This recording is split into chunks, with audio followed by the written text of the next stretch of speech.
চট্টগ্রামের আইনজীবী সাইফুল ইসলামের কথিত হত্যাকারী গ্রেপ্তার হয়েছে।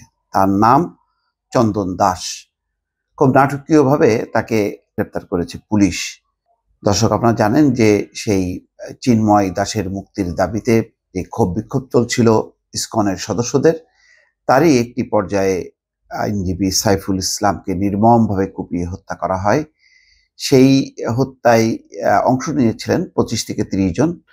ইতিমধ্যে অনেককেই গ্রেপ্তার করা হয়েছে, কিন্তু প্রধান যে আসামি, যাকে ভিডিও ফুটেজে পরিষ্কারভাবে দেখা যাচ্ছিল, সেই ব্যক্তিকে গ্রেপ্তার করা যাচ্ছিল না। পরে তার পরিচয়, তার নাম চিহ্নিত করা হয় ভিডিও ফুটেজ দেখে দেখে।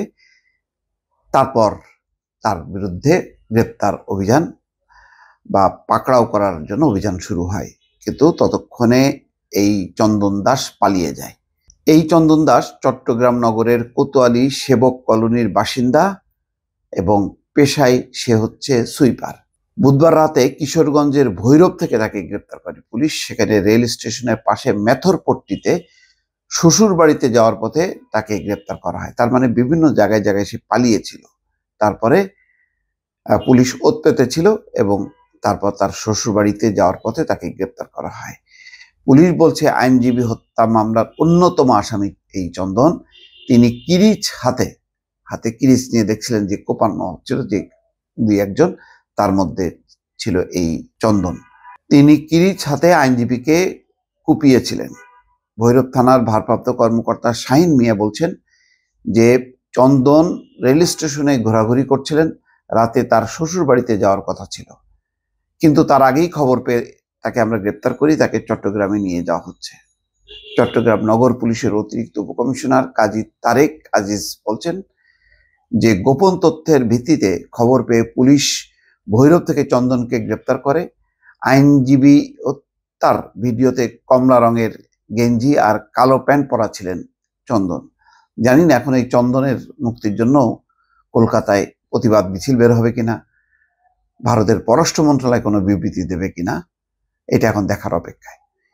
রাষ্ট্রদ্রোহ মামলায় গ্রেপ্তার সনাতনী জাগরণ মঞ্চের মুখপাত্র চিন্ময় কৃষ্ণ দাস ব্রহ্মচারীর জামিন নামঞ্জুর হওয়াকে কেন্দ্র করে গত 26শে নভেম্বর আদালত প্রাঙ্গণে সংঘর্ষের ঘটনা ঘটে। এ সময় আইনজীবী সাইফুলকে পিটিয়ে ও কুপিয়ে হত্যা করা হয়। এই ঘটনায় সাইফুলের বাবা জামাল উদ্দিন বাদী হয়ে 31 জনের নামে মামলা করে পুলিশ। এছাড়া পুলিশের উপর হামলা, কাজে বাধা দান এবং আইনজীবী ও বিচারপ্রার্থীদের উপর হামলা, ককটেল বিস্ফোরণের ঘটনায় আরো 5টি মামলা হয়। 6 মামলায় গ্রেপ্তার হন অন্তত 40 জন। তাদের মধ্যে হত্যায় জড়িত থাকার অভিযোগে 10 জন গ্রেপ্তার হয়েছেন। এর মধ্যে 40 জনের মধ্যে 10 জন গ্রেপ্তার হয়েছে। গত সোমবার পুলিশের উপর হামলা ও কাজে বাধা দানের মামলায় গ্রেপ্তার 2 আসামির জন্য ওকালতনামা দিলে আইনজীবীদের বিক্ষোভের মুখে পদত্যাগ করেন অতিরিক্ত চট্টগ্রাম মহানগর সরকারি কৌশলী নেজামুদ্দিন। এটা খুবই সিগনিফিকেন্ট ঘটনা যে গত সোমবার পুলিশের উপর হামলা ও কাজে বাধা দানের মামলায় গ্রেপ্তার 2 আসামির জন্য ওকালতনামা দিলে আইনজীবীদের বিক্ষোভের মুখে পদত্যাগ করেন অতিরিক্ত চট্টগ্রাম মহানগর সরকারি কৌশলী নেজামুদ্দিন। ঘটনাস্থল থেকে পুলিশের সংগ্রহ করা 52 সেকেন্ডের একটি ভিডিও ফুটেজের সূত্র ধরে তদন্ত কর্মকর্তারা বলছেন ধারালো অস্ত্র দিয়ে আইনজীবী সাইফুলকে কোপান ওম দাস, চন্দন ও রণব, আর তাকে পেটাতে থাকেন অন্যরা। সেখানে আরো 25-30 জন ছিলেন। তাদের বেশিরভাগই পরিচ্ছন্নতা কর্মী, অর্থাৎ সুইপাররা কেন, কোন ইন্ধনে, কাদের আশকারায় এই ঘটনা ঘটিয়েছে, এটাও এখন তদন্ত নিশ্চয় করবে তদন্তকারীরা এবং সেই তথ্য দর্শক বের হয়ে আসবে।